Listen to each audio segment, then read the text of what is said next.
A millionaire CEO finds a cleaning lady sleeping in the bathtub of his suite and falls in love at first sight. Before we start the story, leave a comment. Which city are you watching from? Enjoy the story. Lucy was exhausted. After a whole week scrubbing floors like a private cleaning machine and folding endless sheets, this was the last sweet of the night. After this, I'm going straight home, sticking my feet in the fridge and collapsing on the floor, she mumbled, pushing the cleaning cart like a worn-out tractor. She entered the presidential suite, unimpressed by marble floors, crystal chandeliers, or towels folded into swans. All she wanted was to finish and go home. She cleaned the bedroom and finally reached the bathroom, the real battlefield. The bathtub, it was huge, white, imposing. She knelt down, rested her arms on the edge, and felt the world spin. Sleep hit her like a knockout punch. "Just 5 minutes," she whispered, sliding inside with all the grace of a panda rolling downhill. She lay there, inside the empty bathtub, still in uniform, sneakers on, ID badge dangling, smudged mascara, mouth slightly open. And before she could finish the thought, "just 5, she was snoring like a tiny asthmatic kitten. Arthur Garcia, CEO of the Garcia hospitality empire, entered the presidential suite with the urgency of a man 3 minutes away from exploding. A long day, boring meetings, fake smiles, and a cocktail event where the drinks were bad and the conversations were even worse. "All I want is a shower," he muttered, tossing his shirt onto the sofa. He opened the bathroom door with a tired sigh, and what he saw nearly gave him a heart attack. "What?" he shouted, jumping back as if he'd seen a ghost wearing headphones. There she was, a woman, sleeping, in his bathtub, snoring, wearing a cleaning uniform, all twisted up, with one arm hanging over the side and the other hugging a bottle of soap. "What? How? Why?" Arthur stammered, eyes wide, heart pounding. "Ah!" Lucy woke up screaming, sitting up in a panic. "Did the rice burn?" "What? Am I late for school?" she yelled again, whipping her head around. "School? You're in my bathroom." Lucy finally opened her eyes completely and froze. A man, tall, shirtless, angry, rich, yelling, "Oh God, I'm dead. I died and ended up in the wrong heaven. Are you a trespasser? A psychopath? A cleaning spirit?" "I swear I wasn't planning to kill you," she screamed, throwing a sponge at him. "Kill me? Why would I be killed by a woman who smells like disinfectant?" Lucy tried to scramble out of the bathtub, slipped, hit her knee, tried to grab the edge, slipped again, fell backwards, screamed, "I'm stuck. The bathtub caught me." "Are you possessed?" "I was just tired, that's all. I swear, I work here." Arthur paused. He looked at the ID badge around her neck. "Lucy Ramirez, housekeeping. You work here?" "Yes, I did. Now I'm probably fired, or dead from embarrassment, one of the two." Arthur took a deep breath. "You fell asleep in my bathtub, in uniform, snoring." "You heard that?" she whispered, turning bright red. The entire hotel heard it. Lucy tried to get up, but her leg got tangled in a cleaning rag. She fell again, this time on her knees, arms raised. "Please, sir, I beg you. It was just exhaustion. I'm not crazy, just so tired." "Why didn't you sleep somewhere else? A chair? The floor?" "Because no chair has the same charm as this bathtub, right?" Arthur wasn't sure whether to call security or sit down and laugh. "Do you realize what a scandal this would be if a guest had found you?" "I know. I'd be fired, blacklisted, banned from the industry, and probably end up on a website titled, 'Cleaning Lady Sleeps in Guest's Bathtub and Snores in High C Major.'" Arthur crossed his arms, assessing the situation. She was clearly a walking disaster. But she was funny and real, and she hadn't meant any harm. She was just exhausted. "Get up, Ramirez." "Seriously? Am I fired?" "Get up before you become part of the suite's decor." She grabbed her bucket, sponge, and tripped 3 times before reaching the door. "Thank you. I swear I'll never touch a bathtub again. Only showers, I promise." Arthur stood there staring at the bathtub, silent. After a long moment, he laughed, a quiet, muffled laugh, but a real one. "What kind of hotel am I running?" Lucy left the presidential suite like someone fleeing a crime scene. Bucket in one hand, dignity in the other, or whatever was left of it. The hallway was silent, but she swore even the carpet was judging her. "Great, Ramirez. Congratulations. You slept in the bathtub of the hotel's most important guest. What's next? A nap in the kitchen?" She muttered under her breath, sighing as she pressed the elevator button. The worst part was that her brain was on high alert. Tired? Yes. Exhausted? Absolutely. But now, She was awake enough to write a doctoral thesis on extreme embarrassment. She stepped into the elevator, tried to hide in the corner, and pressed the button for the lobby. She just wanted to disappear. Arthur remained there for a few more minutes, staring at the bathtub as if it were an Egyptian sphinx trying to present him with a riddle. The scene kept replaying in his mind. The woman snoring, the shock, the yelling, the confusion. It was unbelievable and funny, way funnier than he wanted to admit. He sighed and walked over to the bed, but sleep was long gone. Instead, he picked up his phone. "Martin, yes, I've arrived. No, I don't need anything right now. Just one thing. Who's in charge of housekeeping today?" "I can check for you, sir." "Do that, discreetly." "Did something happen?" "Let's just say I found a living surprise in my bathtub." He replied before hanging up. He was still smiling. The next morning, Lucy woke up to her alarm ringing like the funeral bells for her own soul. She had slept less than 5 hours. Her body ached in places she didn't even know existed, and the shame from the day before still throbbed like an open wound. "Maybe if I quit before they fire me, I'll still look like a respectable person," she said to the mirror while brushing her teeth. But deep down, she knew she couldn't. She needed the paycheck, the overtime, and most of all, she needed to keep paying for her younger sister's prep course. She put on her uniform, threw her hair up in a messy bun, and rushed out the door to avoid being late. If she was going to get fired, at least she'd do it on time. The hotel was busier than usual. Guests, staff, the strong smell of coffee in the air. Lucy slipped past the front desk with quick steps, like she was on a secret mission to save her own reputation. She was determined to stay invisible all day. But the universe had other plans. During her break, she stepped out of the laundry room carrying a stack of bed sheets and ran straight into him. Arthur. No suit, no security, no warning. And of course, she tripped. The stack of sheets collapsed onto the floor like an avalanche. And to make things worse, one of them flew straight into Arthur's face, covering him from head to shoulders. "I didn't see you there," Lucy shouted, frantically trying to pull the sheet off as if she were defusing a bomb. Arthur calmly removed the fabric, his expression unreadable, and looked at her. Lucy smiled, or tried to. It was more of a nervous grimace than a real smile. "Listen, about yesterday."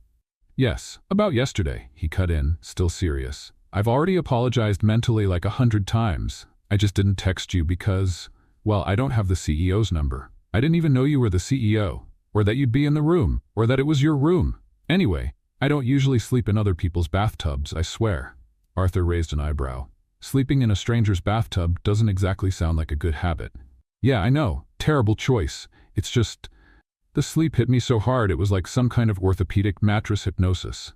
Silence. Long enough for her to wish the ground would swallow her whole. Then, Arthur spoke. "Come with me." "Huh? Now? Like, now?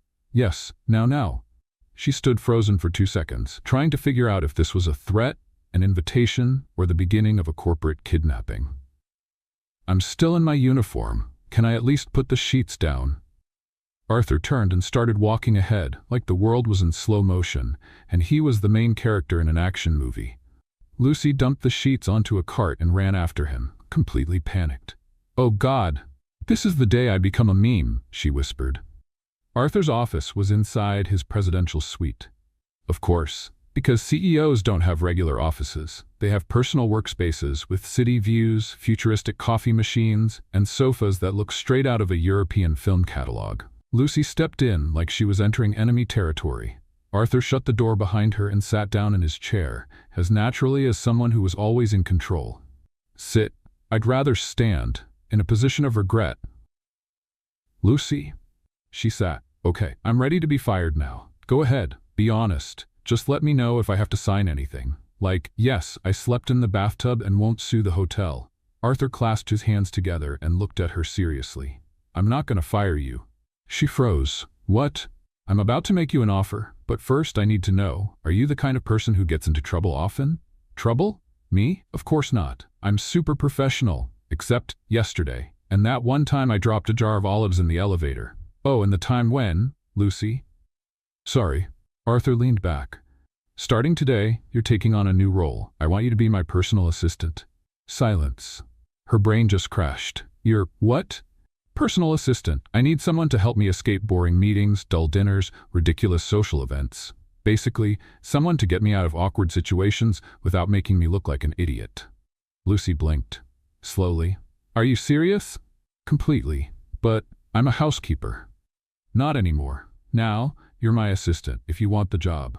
I don't own business clothes. I don't speak CEO language. I say dude when I get nervous. Arthur raised a hand, stopping her panic spiral. You don't need to look like an executive. Just be yourself. That's what caught my attention. Your honesty, your spontaneity, and, of course, the audacity to fall asleep in my bathtub. Lucy stared at him like he had just offered her a job as an astronaut. Is this a prank? Are there hidden cameras? I have better things to do than play tricks on sleepwalking housekeepers. She laughed, nervously. And the salary? 3 times what you make now. Oh. She almost fainted, but covered it up with a cough. Give me 2 seconds.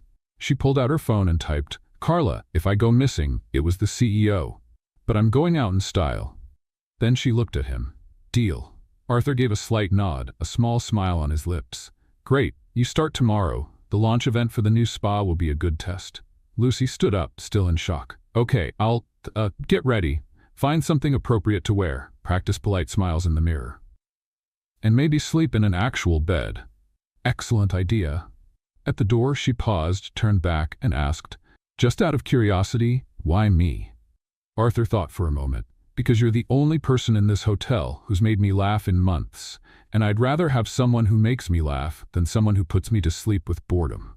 She smiled, walking out of the office almost floating. Okay, but just to be clear, the bathtub is still yours. Later, in the employee cafeteria, Carla, Lucy's chatty best friend, nearly choked when she heard the news. You're going to be the CEO's assistant? He's totally in love with you. I saw this in a movie. Oh, Carla, don't start. I can barely walk in heels, and tomorrow I have to smile and act normal. That's never going to happen, Carla said, already grabbing her phone. This is going viral. Lucy rested her forehead on her dinner tray. What have I done with my life? And yet, deep down she was excited. Very excited. The next morning, Lucy woke up with her heart racing, like she was about to run a marathon. In high heels. She looked at herself in the mirror and told herself, you will not faint. You will not trip. You will not mistake a waiter for an investor. And for the love of your reputation, you will not sleep in bathtubs today. She took a deep breath. She had been through a lot in life, but none of it involved heels, executive brunches, or words like networking. She put on the only business-appropriate outfit she could borrow from Carla, a baby pink blazer that made her look like a toddler lawyer. Her hair was pulled into an elegant bun, or at least that was the idea. In reality, it looked like a carefully arranged bird's nest. At the hotel, she went straight to Arthur's office. But before knocking, she checked her breath, straightened her posture, and practiced her professional yet approachable but slightly mysterious smile. What she didn't expect was to open the door and find Arthur standing there, wearing only dress pants, buttoning up his shirt. She froze. Oh my! She yelped, spinning around so fast she nearly broke her neck. Arthur, unfazed, calmly finished buttoning the last button, like this was just another day at the office. You're early, he said, as if standing half-dressed in his office was part of normal business protocol. I didn't know. There was no sign saying, in the middle of dressing. I'm new here. I didn't mean to see anything, I swear, she blurted out, eyes shut as if that would erase the memory. You can turn around now. I'm dressed. She turned back, face burning. This will not happen again, I swear. Unless you forget your shirt again, which I really hope doesn't happen. Arthur picked up an envelope from his desk and handed it to her. Today is the brunch for the spa launch. We need to talk to investors, VIP clients, and the press. Your job, get me out of awkward situations and keep me sane. Lucy took the envelope and let out a nervous laugh. And what if I'm the awkward situation? So it's going to be an authentic debut, he replied, with that little smirk that made people want to either laugh or punch him. A few minutes later, Lucy stepped into the event hall like someone invading a crystal castle. Everything was so bright. Huge chandeliers, crystal glasses, tables full of exotic fruits, and a violinist playing a slow tune that sounded straight out of an Oscar-winning movie. She felt a shiver run down her spine. Calm down, Lucy. Just smile, stay close to the boss, and don't break anything expensive, she whispered to herself. Arthur walked in right behind her, now in full CEO mode. Impeccable suit, neatly styled hair, neutral expression. Breathe, and remember, if I get cornered by someone annoying, you save me. Be creative. And if I get cornered, improvise. You're good at that. She laughed. Is that a compliment or a warning? Both. The first test came quickly. A German investor with a serious mustache and an accent straight out of an old movie. Mr. Garcia, we need to discuss the future of spa globalization, he began, grabbing Arthur by the arm. Arthur shot Lucy a quick look. Help, now. She stepped forward with an exaggerated smile and said, Excuse me, sir, but the chef urgently needs your opinion on the new cucumber and mint juice recipe. It's a disaster, a complete ice-cold catastrophe. Arthur masked his surprise, cleared his throat, and said, Yes, of course. Priorities. He walked away with Lucy, leaving the investor lost in the middle of the exotic fruit display. Cucumber and mint juice? It was the best I could come up with in 2 seconds. Worst excuse ever? Top 5, but effective. The second challenge came when a wealthy woman, wearing a pearl necklace bigger than Lucy's head, approached with a fake smile. Mr. Garcia, what a wonderful surprise. Do you still remember my daughter Clarice's wedding? Arthur gave a polite nod. From what Lucy gathered, Clarice was the ex-fiancée who had run off with her personal trainer. Lucy immediately sensed danger. This woman spoke like someone who enjoyed humiliating others in public. And you are? The woman asked, looking at Lucy as if she were a free sample in a jewelry store. Lucy stepped forward, extended her hand, and smiled. Mr. Garcia's personal nurse? I'm here to prevent nervous breakdowns caused by awkward conversations with former mothers-in-law. The woman blinked in shock for a second. Then she let out a stiff little laugh. Oh, how witty. I try. Life's too short to be unpleasant on purpose. Arthur coughed discreetly to hide his laughter. Come on, Lucy, we need to check the cheese table. As they walked away, he whispered, A nurse? Better than babysitter for a socially anxious millionaire. Effective. Again. I'm getting the hang of it. The afternoon continued with forced small talk, glasses of juice that probably cost as much as Lucy's rent, and conversations she barely understood. But little by little, she realized she was doing well. Better than she expected. She improvised, rescued Arthur from boring discussions, and even managed to make him smile, genuinely. Most importantly, she was actually having fun. Until the press conference started.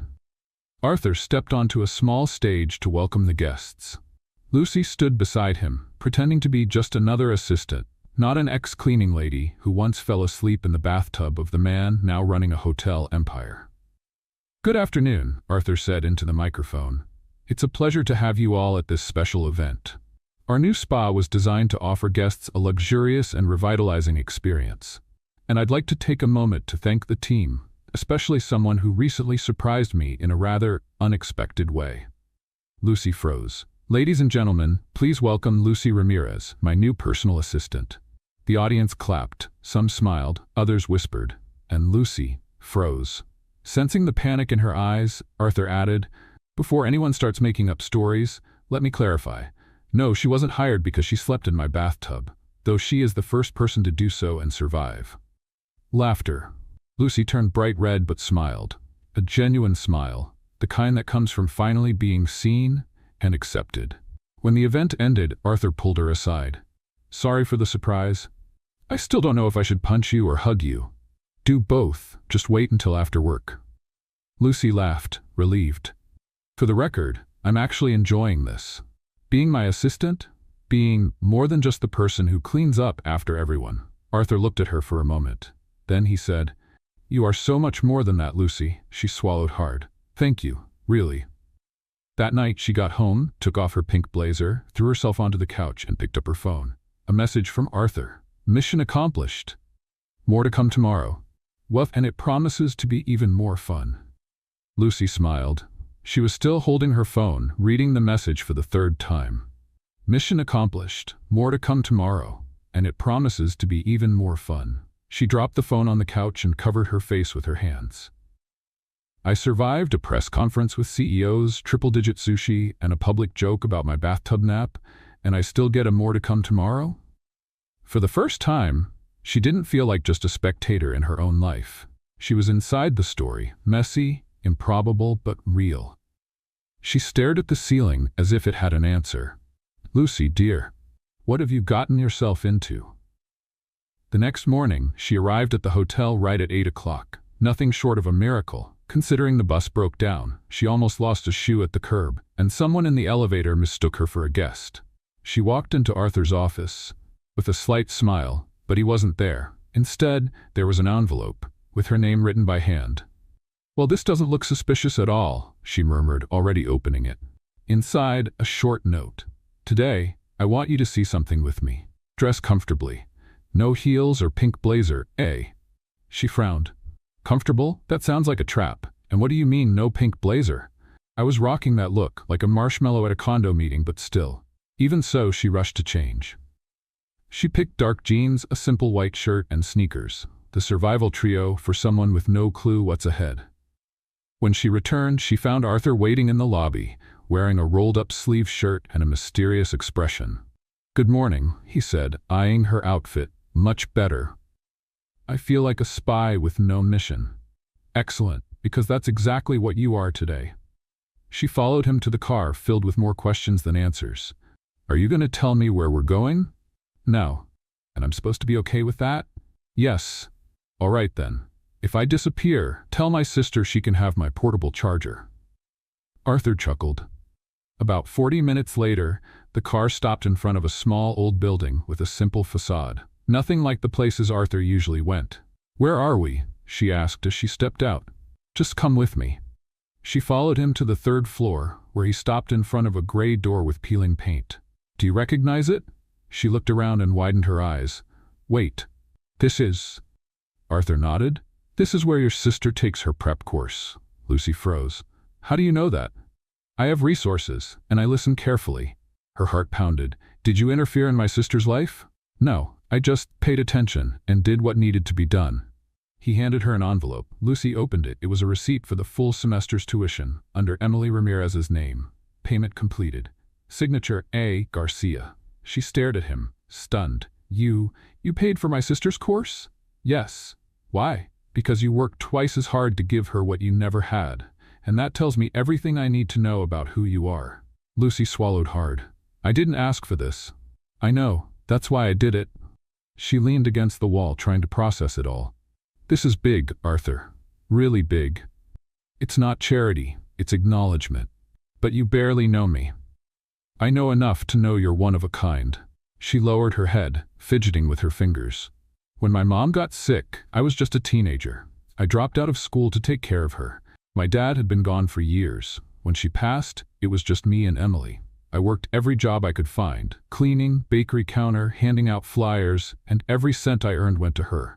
Because if she has a chance to be someone, then it was all worth it." Arthur was silent for a few moments. Then he took a step closer. "What was your dream?" Lucy smiled, but it was a sad smile. "To be a nurse. I always wanted to take care of people. Maybe because of my mom. I kept thinking, if I had known more, maybe I could have helped more. But life didn't let me. There's still time. Not for me." "Lucy, you take care of people every day. With humor, with kindness. You're already a nurse at heart. All that's missing is the diploma." She chuckled, her eyes misty. "If you say one more nice thing, I'll start crying right here. And I didn't bring tissues." "You can cry. But after that, we're getting a pastel." "A what?" "That's what you do after big emotions. You eat a pastel." She laughed louder. "Arthur Garcia, you are one unusual CEO. And you are one impossible assistant." After grabbing a quick bite at a small diner, Lucy felt lighter. For the first time in years, she wasn't carrying the weight of the world on her own. But the day still had a surprise in store. When they returned to the hotel, Arthur got an urgent call and had to head upstairs for a video conference. He asked her to wait in the lobby, just for half an hour. Lucy sat there, watching the guests come and go, the expensive luggage, the conversations in different languages. It was a whole different world. And then, without meaning to, she heard her name. Lucy Ramirez? The girl he introduced at the press conference? It was the voice of one of the receptionists, the blonde with pin-straight hair, a sharp smile, and a not-so-friendly gaze. "Ashley." They say she used to work in housekeeping, slept in the CEO's bathtub, and now she's his personal assistant. I'd call that a lucky break with a little bit of flirting, Ashley said, dripping with sarcasm. The other employee, Madison, chuckled. Seriously? This sounds like a streaming show. Lucy took a deep breath, stood up, and walked toward them. Hey ladies, everything okay? Ashley turned pale. Oh hi Lucy, I didn't realize you were so close. Very close, like spy mode close. Ashley scrambled to recover. Look, it wasn't personal, we were just… talking about me like I'm some tabloid story? Madison opened her mouth, then closed it again. Nothing came out. Lucy smiled. Relax, I've heard worse. Someone once said I used disinfectant as perfume. The two of them let out nervous laughs. Lucy leaned in slightly. But just as a friendly tip, don't underestimate me. Life has a funny way of turning tables, and I tend to be in the wrong place at the right time. She gave them a wink, turned around, and walked away.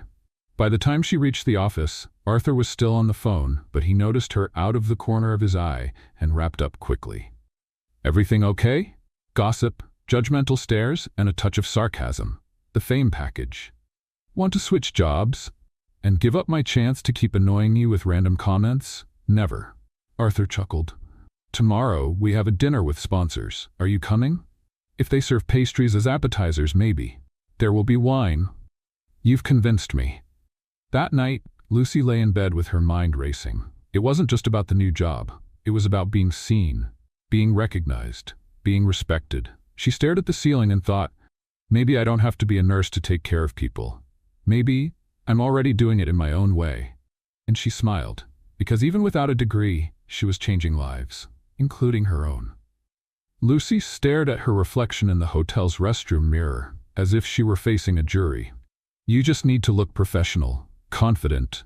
Hide the nerves, and don't mistake white wine for coconut water this time, she told herself. Tonight's sponsor dinner was her second big event. The first had been a mix of chaos and charm, cucumber juice, sarcastic socialites, and an unexpected press conference. But now this was a whole different level. Arthur had said, tonight you'll meet the heart of our empire. The sponsors are demanding, influential, and incredibly boring. That's why I need you. So here she was, in a borrowed burgundy dress, this time from her upstairs neighbor, her hair in a decent bun, and a tiny clutch that held exactly three things: her phone, lipstick, and dignity, though there was plenty of room left for the last one. As she left the restroom and walked toward the private dining room, she felt her heels wobble. But her stride was steady, her expression perfectly rehearsed. I'm amazing, and I'm totally not faking it. Arthur was waiting near the entrance. Dark gray suit, neatly trimmed stubble, and that effortless air of someone who was born wealthy. When he saw her, he paused for a second. You look elegant, professional, impressive, different. Lucy raised an eyebrow. Was that a compliment? I'm still deciding. She smirked. I'm ready. What's the plan? Survive the sponsors, avoid awkward questions, and if possible, escape before dessert. I've had a ginger mousse trauma since last year's dinner. Got it. And if someone starts telling a bad joke? You say there's an emergency and get me out. Can I say you have an allergy to small talk? Brilliant. Use that. The dining hall was a sea of white linen, candlelight, fine glassware, and polite but fake smiles.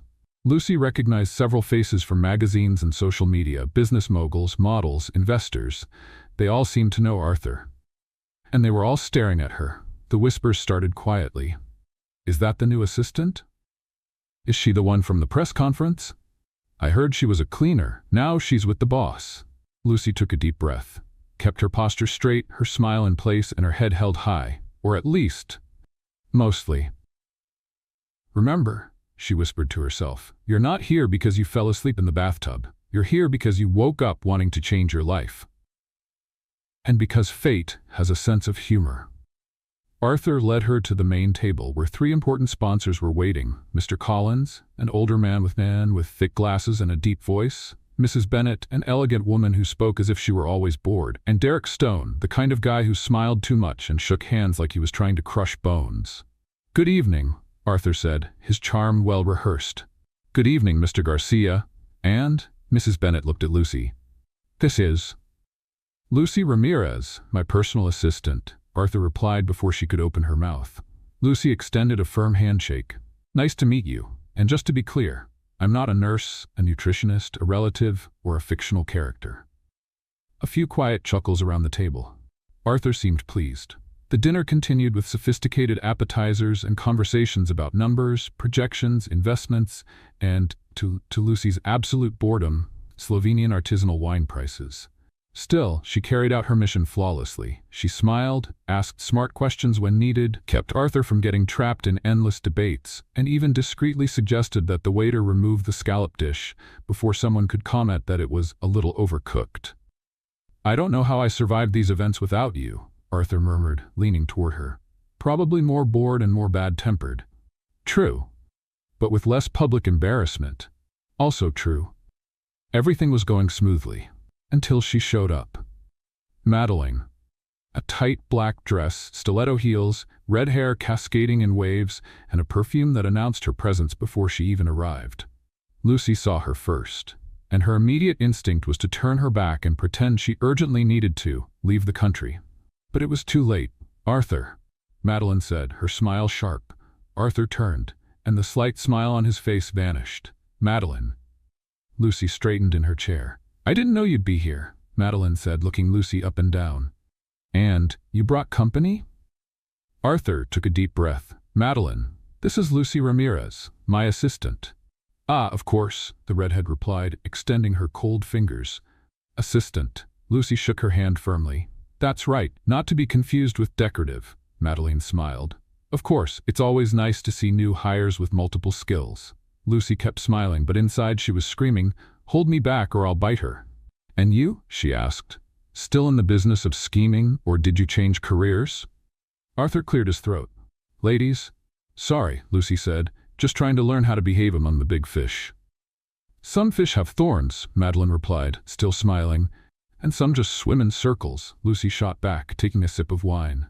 The air was now as tense as the strap on her brand-new heels. Madeline left with class and venom. "It was a pleasure. Good luck, dear." Lucy responded with an ironic wave.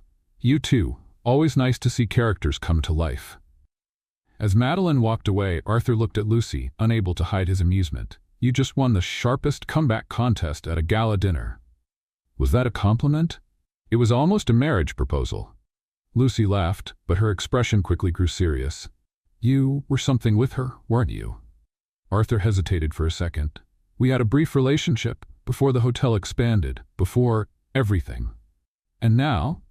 Now she represents competing investors, and loves showing up at my events. Especially when she knows I'm doing well." Lucy nodded, looking away. "Just wanted to know where I stand, so I don't slip into an emotional bathtub again." "Lucy, it's fine. You don't have to explain. I'm just the assistant, remember?" Arthur gently held her arm. "You are much more than that, and if you haven't realized it yet, you will soon." Lucy swallowed hard and took a deep breath. "Okay, but if I become a meme tomorrow, will you help me deal with it?"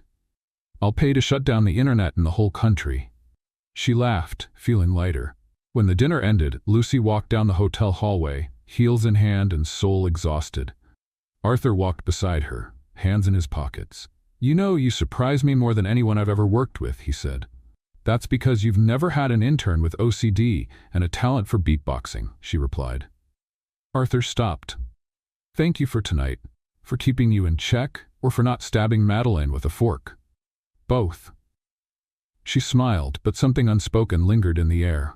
"Do you still think about her?" she asked quietly. "Not like before. Madeline is the kind of person who likes to win, and she doesn't care who she steps on in the process." "And me?" Arthur took a step closer. "You're the kind of person who lifts people up, even when you're on your knees yourself." Lucy fell silent. Was that a compliment?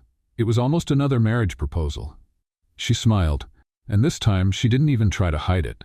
That night, already home, lying on her bed with her dress still halfway on, Lucy stared at the ceiling once again.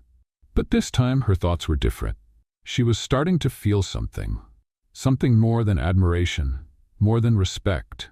Something that could either complicate everything or change everything. And for the first time she wasn't afraid of it, just curious, and feeling a pleasant flutter in her stomach. Lucy's phone buzzed nonstop. Still lying down, she lazily reached for it on her nightstand and squinted at the screen. Lots of messages. Group chats, notifications. One of them was from Carla. "Girl, have you seen what they're saying about you?" Lucy frowned, still trying to wake up. This never starts well. She opened the group chat. "United Cleaners will never be defeated," and saw the screenshot. It was a headline from a gossip page with nearly 300,000 followers. "Housekeeper becomes CEO's assistant after falling asleep in presidential suite. Sources say, romance on the way?" The photo was a terrible montage of her holding a wine glass next to Arthur taken at some event. An arrow pointed to his slightly inclined arm with the caption, "Suspicious touch?" "Oh my God!" Lucy shouted, sitting up as if the mattress had turned into a hot plate. Notifications kept coming. "Is it true that you and Mr. Garcia? Girl, you're everywhere. Even in the laundry group. I'm rooting for you. Way to go, boss." Lucy ran her hands over her face. "Okay, stay calm. It's probably just a silly article. It'll blow over. People forget these things in 2 days." But she knew it wouldn't be that simple. At the hotel, the atmosphere was strange. Employees whispered in the hallways. Some greeted her with curious looks, while others avoided eye contact. In the staff break room, there was only one topic: Lucy. She walked past, pretending not to hear.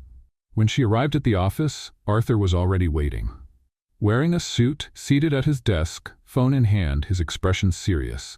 As soon as he saw her, he set the phone aside. "Good morning." "Good morning," she replied with a half-smile. "So you saw it?" "I did." Silence. "And?" she asked. "I'm handling it." "Are you suing someone?" "I already spoke with legal. We'll find out who leaked the photo and who made up the story." "But Arthur, it's not exactly a lie. I really did fall asleep in the bathtub." "You fell asleep from exhaustion, not to seduce anyone, and you became my assistant because you're talented, not for ridiculous reasons." She took a deep breath and sat down. "I just don't want to be a joke. Not for my sister, not for myself." Arthur looked directly at her. "I didn't want that either, and you won't be, I promise." A few hours later, the rumor had spread to the hotel lobby. A couple of guests whispered about it while waiting for the elevator. "It's her, right? The bathtub girl? Looks like it. And now she's his assistant. Quick, huh?" Lucy pretended not to hear, pressing the elevator buttons like she was trying to launch a rocket. She spent the whole afternoon avoiding eye contact, ignoring stares, and trying to focus on work. But it felt like swimming against the tide. At lunchtime, she sat at a table in the corner. When Emma, one of the laundry staff, approached, Lucy thought, "Here we go. Mind if I sit?" "Of course not." Emma sat down, hesitantly. "Look, I just wanted to say, you don't have to feel bad, okay? Some people only talk because they wish they were in your place." Lucy sighed. "Thanks, Emma, but it's not as easy as it looks." "I know. But listen, my sister is a waitress at a smaller hotel, and when she heard about this, she said, finally, someone like us ended up where they never let us be. So thank you." Lucy felt a lump in her throat. "Wow, that was unexpected." Emma gave her a warm smile. "We're rooting for you." But not everyone was. At the front desk, Ashley, with her flawless hair and snake-in-heels attitude, was furiously typing on her phone while glancing toward Lucy. "I bet this will end in either a firing or a promotion if she keeps smiling at him like that." Madison rolled her eyes. "You're just jealous because Arthur never even asked you to bring him coffee. I don't need to get attention by falling asleep in bathtubs, and you never will, because he likes real people, not high-heeled robots." Ashley's face soured.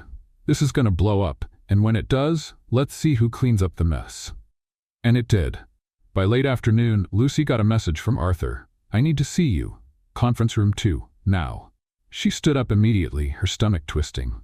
When she entered the room, she found Arthur and the hotel's legal advisor, Brian Hamilton, a bald man with thin glasses and a permanently worried expression. "Miss Ramirez," Brian said politely, "we have a problem."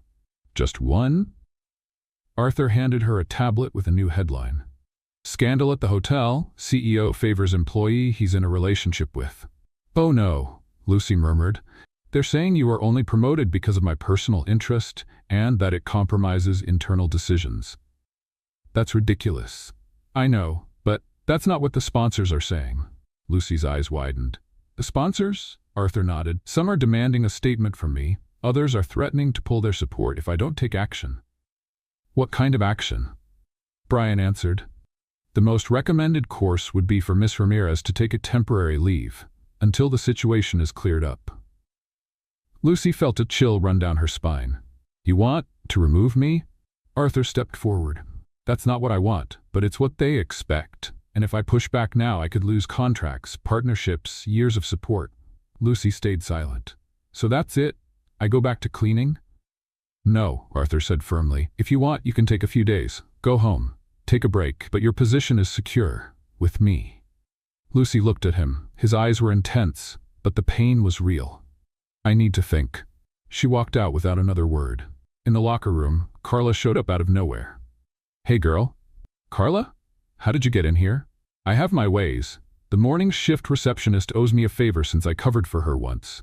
Lucy hugged her. For the first time that day, she let herself break a little. I'm being swallowed up by gossip. That's because you're shining too bright, and people who live in the dark can't handle that kind of light. Carla, I'm an assistant, not some symbol of resilience. Oh, but you are. You know why? Because even when you were scared, you stayed. Even when you felt ashamed, you held your head high, and even while being judged, you never changed who you are. Lucy smiled, touched. That was beautiful, almost poetic. I wrote it on the back of a cookie package yesterday. That night, Lucy was ready to leave when she found Arthur in the lobby. He was alone, hands in his pockets. Going home? He asked. Yeah, I'm done for today. Do you need a ride? No. Silence. Lucy, I'm sorry. She looked at him. You're not the one who should be apologizing. The world should, but it won't, will it? Unfortunately, no. So we learn to walk with our heads up anyway. Arthur nodded. I'll fix this mess. I promise. She gave a small smile. This time let me clean it up. On the bus ride home, Lucy stared out the window. The city looked huge, but for the first time she didn't feel small. Just in progress. And despite everything, she knew this wasn't the end. It was only the beginning of something stronger, harder, more real, and she was ready. The next morning arrived before Lucy could get any sleep. She had spent the whole night tossing and turning, her face buried in the pillow, thoughts screaming over each other. You've become a joke. No matter what you do, they'll always think you don't belong. Maybe it's better to disappear before it gets worse. When the alarm went off at 6, Lucy wanted to throw it out the window. Instead, she just slapped it hard and sat up, her hair looking like a modern sculpture of stress. Good morning, public humiliation. Let's shine. She got dressed in silence. Jeans, a simple black t-shirt, comfortable sneakers. Today, she didn't want to look like an assistant or a professional. She just wanted to be invisible. But that was becoming more impossible by the day. When she arrived at the hotel, she noticed the stares were even stronger. Some employees greeted her with those awkward smiles, the kind that said, I'm on your side, but I also want to hear all the gossip. Others didn't even try to hide the judgment in their eyes. She ignored them. The elevator took longer than usual. Inside, she found Ashley and Madison. So, you came back, Ashley said, her voice as sweet as pure lemon. Lucy just stared at the button for the 10th floor. After everything that happened, I thought you'd take a forced vacation, Ashley added with a little laugh. I'm still here, Ashley.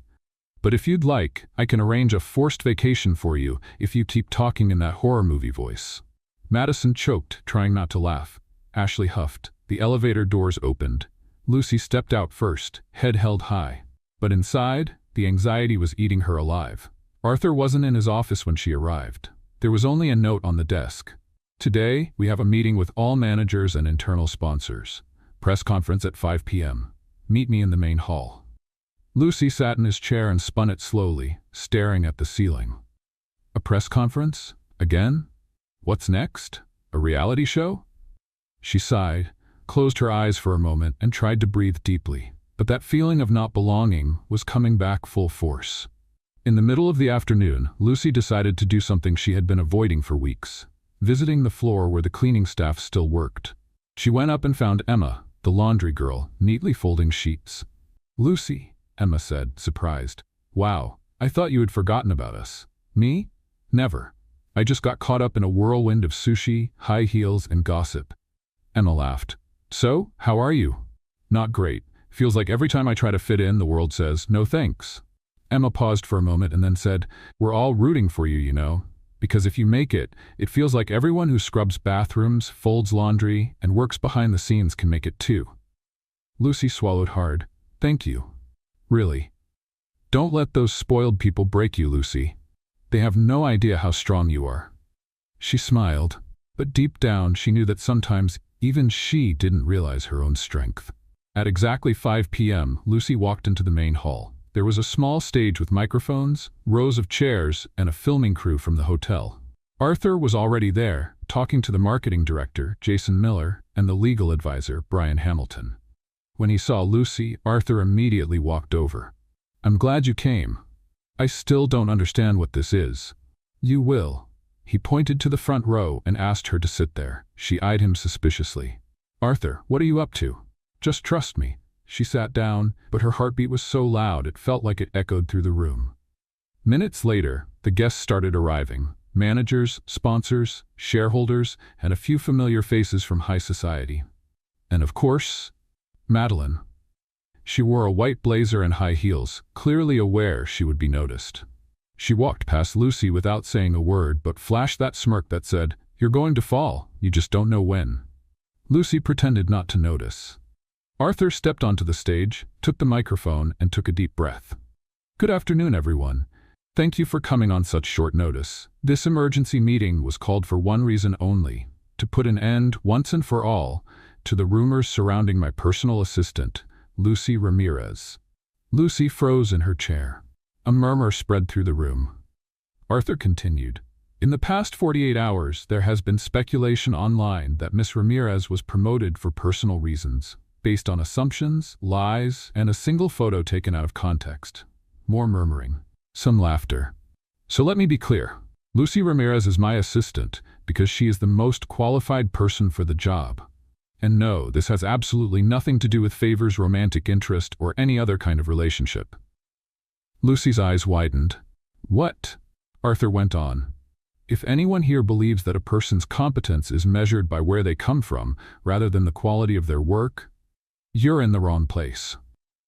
Some of the audience murmured in agreement. Others remained silent.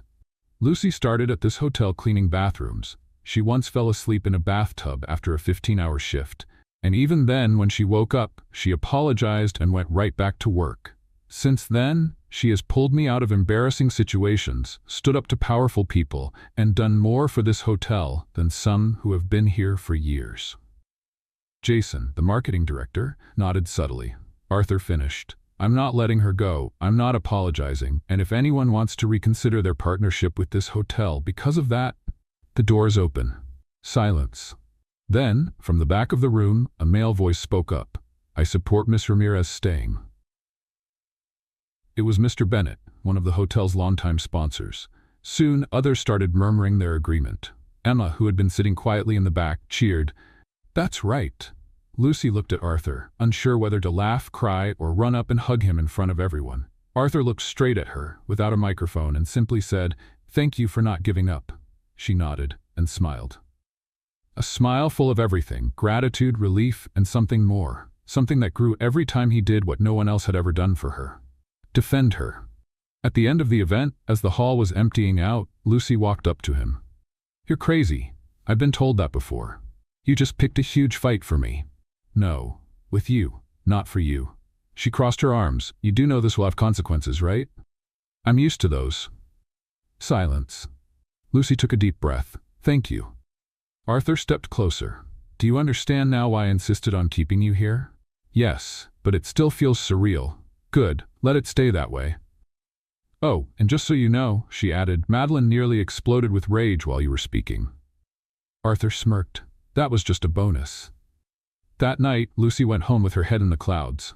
When she arrived, she found her sister Emily studying in the living room. Hey, Lucy said, taking off her shoes. How was your class? Tiring, but good.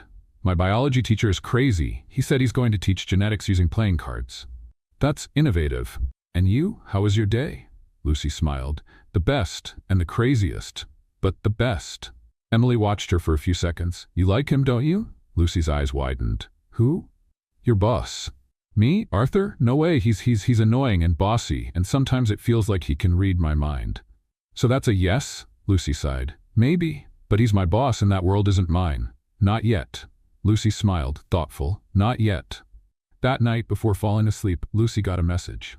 "Arthur, you're amazing. Thank you for staying," she replied. "If you keep complimenting me like this, I'm going to start charging emotional overtime. I pay in compliments and coffee. Tomorrow, 8 a.m.? I'll be there, ready for another elegant scandal." And just like that, she fell asleep with a smile on her face, because now she knew, no matter what people said, she belonged, and no one was going to take that away from her. Lucy sat at Arthur's office desk, holding a cup of coffee that was still warm but had already lost half its flavor. Or maybe it was just her brain struggling to process everything that had happened in the past few days. She stared at the computer screen, where an email titled "Executive Presentation, New Spa Complex Launch" blinked, waiting to be finished. But her mind was miles away. "You're amazing. Thank you for staying." Arthur's message from the night before kept replaying in her head. It wasn't about the words. It was the way he spoke, the way he wrote, the way he looked at her, as if he had seen parts of her that even she had forgotten existed. She let out a sigh and slowly spun in the swivel chair. That's when Arthur walked in. His dress shirt sleeves were rolled up to his forearms, his hair was slightly tousled, and he had a phone pressed to his ear. "Yes, Jason, no problem. I'll call you as soon as the layout is finalized," he said before hanging up and turning to her. "Good morning." Lucy raised her cup and nodded. So. "Didn't sleep well?" "I slept under the weight of 1,000 judgmental stares. But other than that, all good."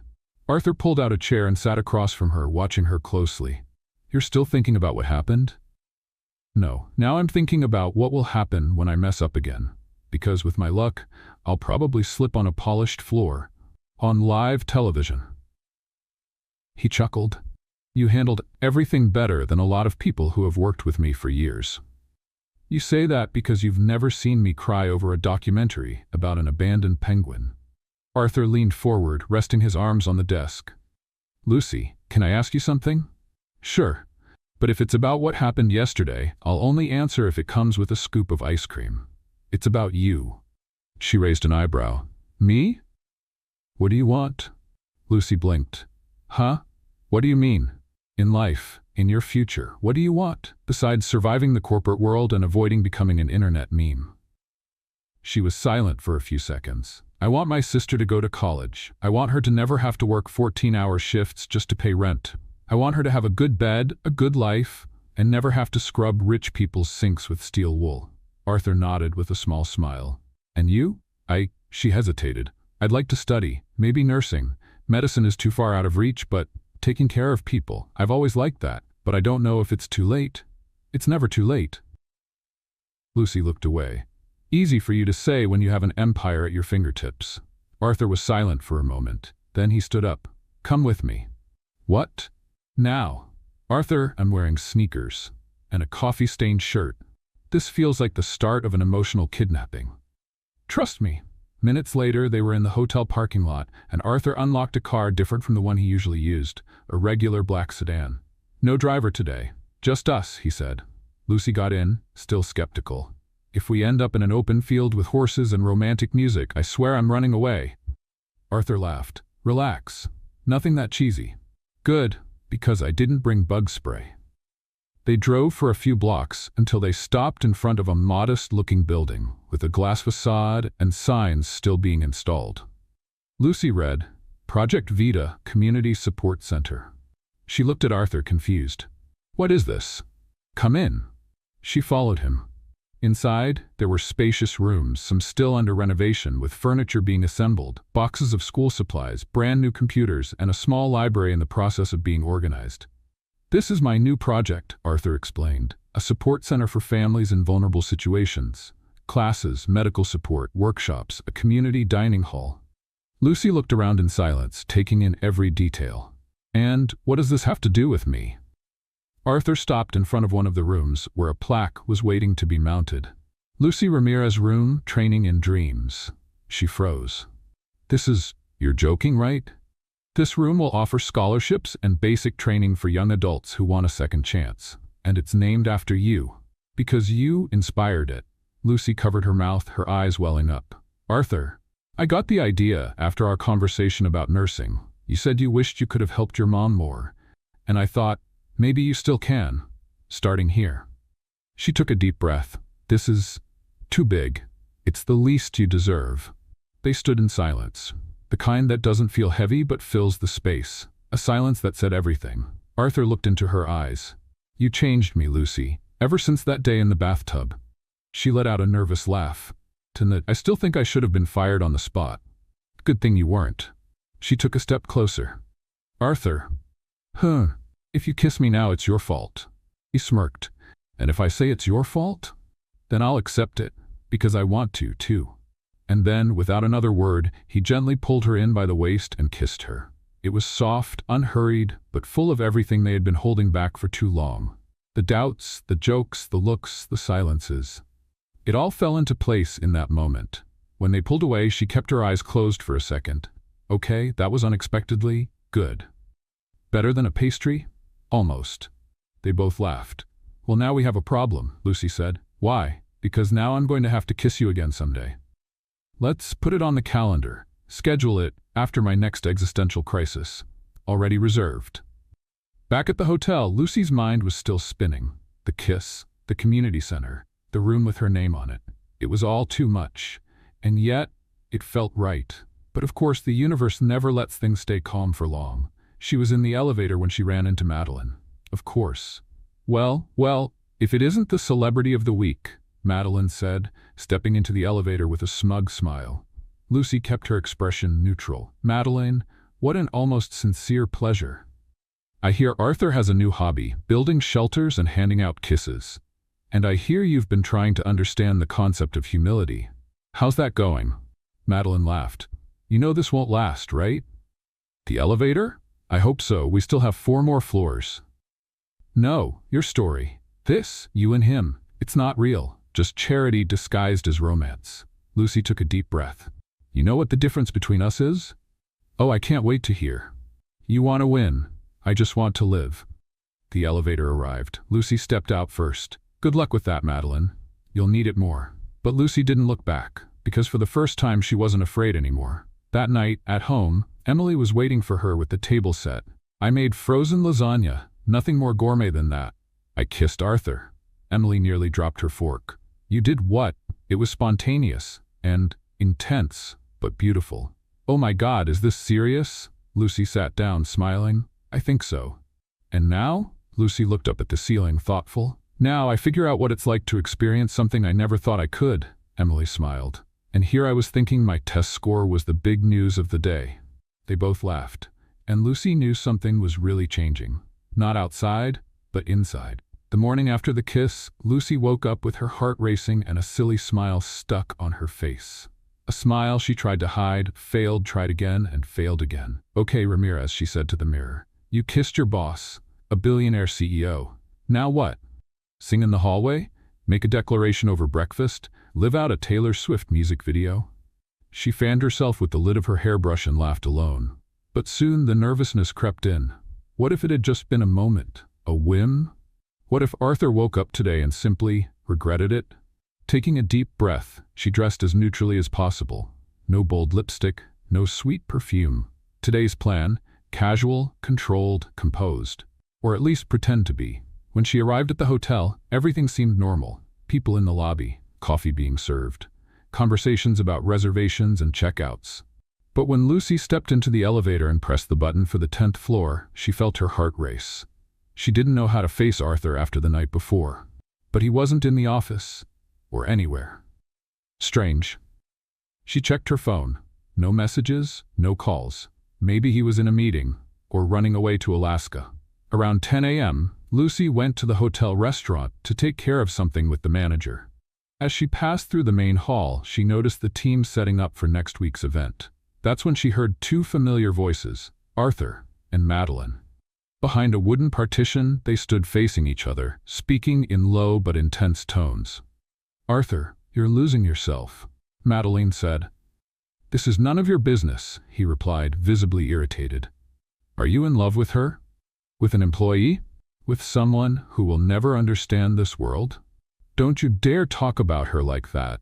I'm just saying what everyone already thinks. You may be brilliant in business, but when it comes to the heart, you've always had terrible taste. Silence. Lucy is different. And I don't owe you an explanation. Lucy felt her stomach sink. She instinctively took a step back, accidentally bumping into a decorative column, which wobbled slightly. Arthur stopped talking. Both turned toward the sound. Lucy quickly turned away and left before they could see her. Or at least, she wanted to believe they hadn't.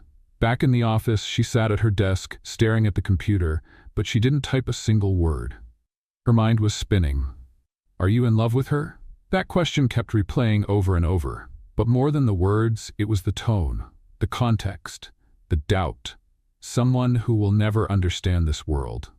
The pain didn't come from what Madeline had said, but from the fact that Arthur hadn't denied it. What if it was true? What if, no matter how hard he tried, they really were from two different worlds? She tried to focus on the report. She reviewed the numbers 3 times, but nothing made sense. So she stood up, grabbed her bag, and headed to the cafe across the street. She needed air. Arthur didn't show up at the office until afternoon. He immediately looked for Lucy, but all he found was her bag on the chair and an abandoned coffee cup. He checked his phone. No messages from her. A strange unease settled in, as if something was out of place. He picked up his phone and called. Lucy? Hi, she answered, her voice low. Where are you? Getting some air. Are you okay? I'm alive. That's a good start. Silence. Can we talk? Not now. And she hung up. Arthur stared at his phone for a few seconds. He knew. She had heard everything. That night, Lucy got home exhausted, but not physically. It was a deep, emotional exhaustion, as if she had run a marathon inside her own mind. Emily was on the couch, watching a movie. Hey, I got pizza. Your favorite, pepperoni with a cheese crust. Lucy forced a smile. Thanks. Emily studied her sister's face. Did something happen? Just a weird day. Weird like I spilled coffee on the CEO or I'm in love and don't know if I'm enough? Lucy blinked. Are you reading my mind now? Emily grabbed a slice of pizza. I'm your sister. I have a poetic license to guess when you're internally freaking out. Lucy sat next to her. I heard Arthur arguing with that Madeline woman today. She basically said he was losing himself because of me. And he didn't deny it. Emily chewed slowly. But he didn't agree either, did he? Not in words. And what does your heart say that maybe she's right, that this world isn't for me? Emily turned and looked at her firmly. Lucy, you got here on your own. You made this guy care. You made an entire hotel stop to listen to you. Don't shrink yourself because of bitter people. Lucy let out a deep sigh. What if I step back a little, just to think? If it's for you, that's fine. But if it's out of fear, it's not worth it. Across the city, Arthur stood on the hotel terrace, looking at the city lights. A glass of wine in his hand, he replayed every word from that morning in his mind. Every reaction from Lucy, every expression she tried to hide. He knew he had stepped into dangerous territory. He knew that, for someone like her, every step in this world felt heavy. But he didn't want her to take that step alone. He picked up his phone. Typed, deleted, typed again. Arthur, I wish I could go back to last night. Not to change the kiss, just to tell you how much it meant. He waited. No reply. Let's play a little game for those who only read the comments. Type ice cream in the comments. Only those who made it this far will understand. Now let's get back to the story. The next morning, Lucy arrived at the hotel early. She avoided the employee elevator and took the stairs. Avoided the cafe. Avoided the stairs. She was determined to be professional, cold, focused. When she entered the office, Arthur was already there, standing by the window. She walked in, her heart beating in sync with the sound of her heels on the marble floor. Good morning, she said with a light, neutral smile. Good morning. Silence. We have a meeting with the marketing team at 10. It's already on the schedule. Silence again. About yesterday. No need, she said too quickly. It's over. Not for me. She finally looked at him. Arthur, this world, it scares me. Not because of the people, but because it has rules I never learned, and because sometimes I feel like I'm just a temporary piece in a game I was never invited to play. He stepped closer. You're not a piece, and you're not temporary. Then what am I? Arthur hesitated. Someone who makes me want to change the whole game. Lucy felt the ground shift beneath her feet. You know this could end badly, right? Everything worthwhile is a little scary. She took a deep breath. Then give me some time. As much as you need. Thank you. She turned to go to her desk, but before leaving she stopped at the door. "And just so you know, the kiss is still the best thing I've ever tasted." Arthur smiled. "Good, because I still want to try dessert." She shook her head, unable to hold back a laugh. And in that moment, she realized their silence wasn't an ending, just a pause. Before the next step. Lucy was finishing up a spreadsheet on her computer when Arthur appeared at the office door with 2 cups of coffee. He walked in slowly, as if he knew he was stepping into sensitive territory. "Truce?" he asked, holding out one of the cups. She hesitated for a second before taking it. "Apology coffee?" "New beginnings coffee." Lucy took a sip. Strong. Hot. Exactly what she needed at that moment. "I thought you were going to disappear," he said. "I thought about it, but then I remembered Emily still doesn't know how to use the microwave properly." Arthur chuckled, relieved to see her joking again. "And also," Lucy added, "it would be pretty cowardly to walk away now, after everything." "You're many things, Lucy Ramirez, but a coward is definitely not one of them." She looked at him, serious. "And you? Do you still think you can balance 2 worlds that don't mix?" "I don't want to balance them. I want to transform them." "That sounds nice, but in practice, I want you to come with me." "Where?" Arthur pulled an envelope from the inside pocket of his blazer and placed it on the desk. Lucy opened it. Inside were 2 plane tickets. "Paris? International Food Event. Project Vita has been nominated for a Social Impact Award, and I want you to present it with the team." Her eyes widened. "Me? Present? In Paris? You know every detail. You were the one who inspired the idea. And besides, there are still too many people who need to see what a former janitor can do." Lucy ran her fingers over the envelope carefully, as if it were made of glass. "And what do you expect to happen there?" "I expect you to be proud of who you've become. And I expect the world to see what I've seen since the day you woke me up snoring in a bathtub."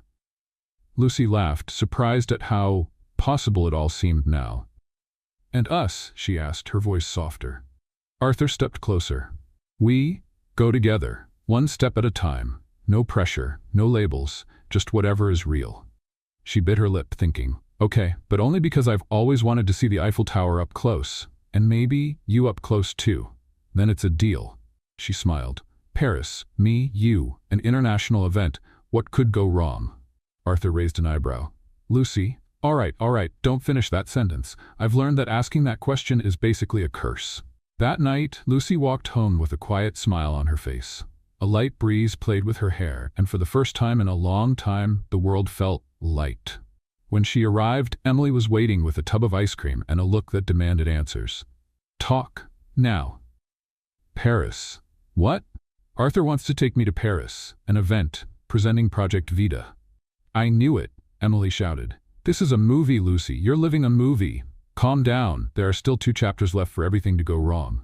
Emily laughed. "And are you going?" Lucy sighed. "I am. And not just for him, but for me, for Mom, for you, for everything I never thought was possible." Emily hugged her tightly. "Go and make it count."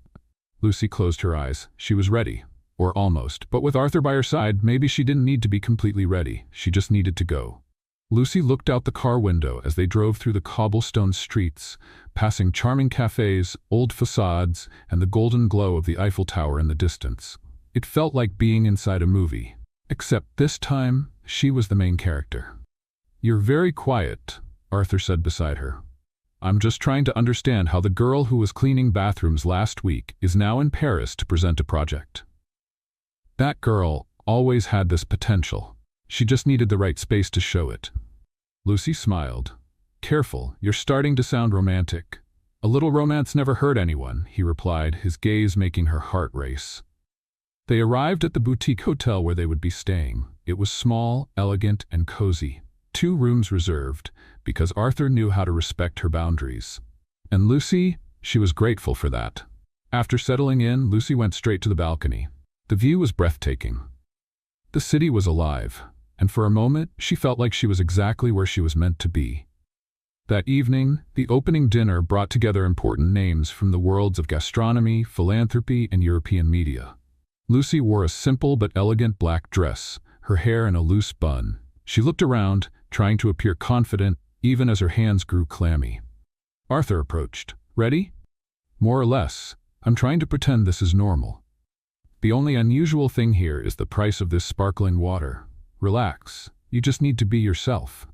She laughed. That usually gets me into trouble. Only when you invade bathtubs. They laughed together. A few minutes later, they stood in front of the presentation panel. The event host called Arthur to the stage, but instead of going alone, he held out his hand to Lucy. "Come with me." She hesitated, took a deep breath, and stepped up. Under the bright stage lights, Lucy faced the audience. Arthur began talking about Project Vita, its social impact, and the results. Then he passed the microphone to her. Lucy swallowed hard. "Hi, I'm Lucy, and I'm not an expert in anything. I don't have a degree, I didn't come from a wealthy family, and my story didn't start out beautiful. But today, I'm here because someone believed I had value, and this project is about that. Giving value to those the world ignores." The audience was silent. "I've cleaned bathrooms, folded bedsheets, taken 2 buses to get to work, and been judged more times than I can count. But now I help others believe they can do more, that they deserve more, that they have the right to dream, even when the world tells them otherwise." Applause. Lots of it. Arthur looked at her as if he were seeing her fullest self for the first time. And Lucy, for the first time, felt like her voice truly mattered. After the event, they walked back through the illuminated streets. "You were amazing," Arthur said. "I almost threw up before going on stage. No one noticed? Good." Silence. They stopped near the Seine River. The city's reflection shimmered on the water. "Arthur," Lucy began, "why did you choose me? Because you don't pretend, because you truly feel, and because you made me feel again." She lowered her gaze. "Sometimes I still feel like I'm not enough for all of this." Arthur took her hand. "Lucy, you are more than enough. You are the kind of change this world needs." She looked at him, her eyes shining. "So, what if I want to keep changing the world, but with you by my side?" "I think that sounds like a wonderful idea. No scandals? We survived the first one, we can handle the rest. And what if I mess up again? Then we'll laugh again." She smiled. "Then I guess we're ready." "We are," he said, "for Paris, for whatever comes next, for us." She rested her head on his shoulder, and for a moment the whole world finally made sense. 6 months later, the new Project Vita building was full of life. Children ran through the hallways, young adults laughed in classrooms, and adults learned how to create their first resumes on brand new computers that still smelled like fresh plastic. At the center of it all was Lucy Ramirez, now officially the coordinator of the training program. White coat, name-embroidered badge, and a smile that only grew stronger every day. She walked through the corridors, greeting students by name. She knew their stories, their doubts, their dreams. Because once, she had been just like them, scared, exhausted, and holding on to hope by a thread. "Lucy." Sophie, one of the volunteers, called. "The afternoon class wants to show you their career fair posters. And there's a little boy who says you're a princess disguised as a teacher. Tell him I'm more like a superhero in disguise, but I'll accept the crown if it's made of aluminum foil." Sophie laughed, and Lucy walked to room 3, where Miguel, an 8-year-old boy, was holding up a drawing of her wearing a red cape and holding a broom. "A broom, Miguel? Because you used to clean, right? But now you fly with it." She laughed, touched. That meant more than any award. Later, Lucy went up to her office. On her desk, she found a cup of hot coffee and a small note. "Today at 6 p.m. Don't run away." She smiled. She knew Arthur had been planning something, but she pretended not to notice. Their relationship was quiet but strong, built on respect, admiration, and far more laughter than she had expected. At exactly 6 p.m. he appeared in the hallway. Dark suit, a subtle smile, and that look she had learned to read from a distance. "Come with me." "Kidnapping me again? If I am, the ransom will be a surprise." "That sounds risky. I was already won over by a pastry in the last chapter. This time, it's more serious. Serious like you cooked. Serious like you'll have to wear heels. Now I'm scared." They arrived at a rooftop decorated with hanging lights, candles on rustic tables, and soft violin music playing in the background. It looked like a scene from a romantic comedy or a dream carefully crafted by someone who noticed every little detail about her. "Arthur, what is this?" "A thank you dinner." "For what?" "For existing." She looked around, visibly moved. "I never thought," she paused, swallowing her emotions, "that I'd be here. With you, with this." And I never thought a woman asleep in a bathtub would change my entire life. She laughed, her eyes shining. I snored, remember? I do. It was the most unforgettable sound of my career. They sat down. The dinner was light. Laughter, white wine, memories, and plans. When they finished dessert, Arthur stood up. Lucy. She looked at him curiously. He took a deep breath, walked toward her, and then tripped. Literally. Oh my God, are you okay? She jumped up, startled. It was part of the plan, he said, standing up, trying to play it off. Or not. But now it'll seem poetic. She burst out laughing. You ruined the moment? I perfected the comedy. Then he pulled a small box from his pocket and knelt down. Lucy froze. Arthur looked into her eyes. You walked into my life without warning and turned everything upside down. I had a strict routine, a life plan, 5-year goals, and you knocked all of that over with a mop in one hand and sarcasm in the other. She covered her mouth, already crying. You showed me what it means to really live. You taught me to laugh at the chaos, to listen with my heart, and to love without fear. And if I'm lucky, I want to stumble through life with you. Forever. He opened the box. A simple, elegant ring with a small diamond and an inscription inside, 5 more minutes. Lucy laughed through her tears.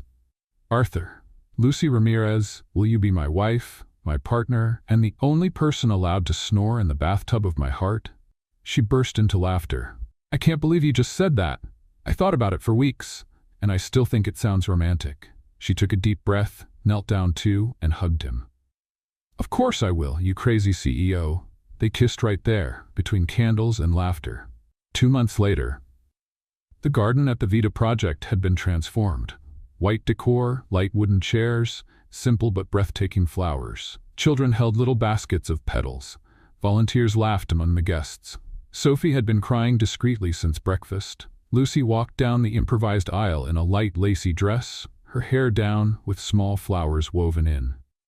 She walked slowly, full of emotion, to the sound of violins and soft sighs from the guests.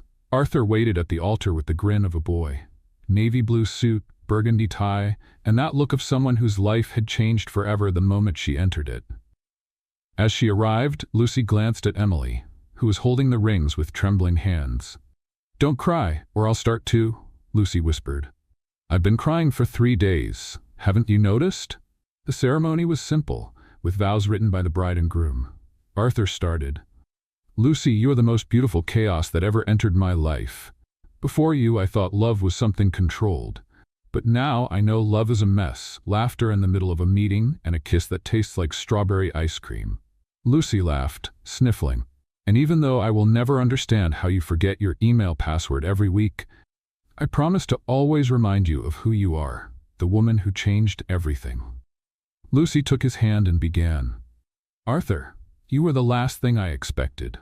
A man in a suit, serious face, and a heart that, luckily, I discovered was enormous. You saw me when I didn't even know there was anything left in me to be seen. She was laughing and crying at the same time. I promise to love you even on the days when you're unbearably punctual, even when you try to cook and fail miserably, and even when you wear a tie that matches your socks, especially on those days. Everyone laughed. Emily handed over the rings. The two exchanged a look as if the whole world had gone silent. I love you, Arthur said. I love you too, my real-life CEO. When the officiant officially pronounced them married, Arthur kissed her with the same emotion as their first kiss. And Lucy smiled, knowing she would never be alone again. At the reception, Arthur pulled Lucy to the middle of the dance floor as a slow song played. They danced awkwardly, laughing and whispering jokes to each other. Are you ready to sleep next to a professional snorer? Since day one. And if I snore again, I'll record it and make it my ringtone. Lucy threw her head back, laughing. You are the best mistake I ever made. Arthur pulled her closer. And you are my favorite beginning. Later, as they left the party and walked toward the car decorated with tin cans and a makeshift sign that read, Just married and still alive, Lucy looked back at all the smiling faces and then at Arthur. You know what's crazy? What? All of this started with a nap. The best love stories start when we least expect them, and when we accidentally fall asleep. They laughed and kissed again. Because there, among confetti, friends, and love, Lucy knew she had finally found her place in the world. and this time she didn't need to wake up. What did you think of Lucy and Arthur's story? Leave your thoughts in the comments. Rate this story from 0 to 10. What score would you give it? Subscribe to the channel and turn on notifications to follow all our stories, and check out more heartfelt stories by clicking here on the final screen.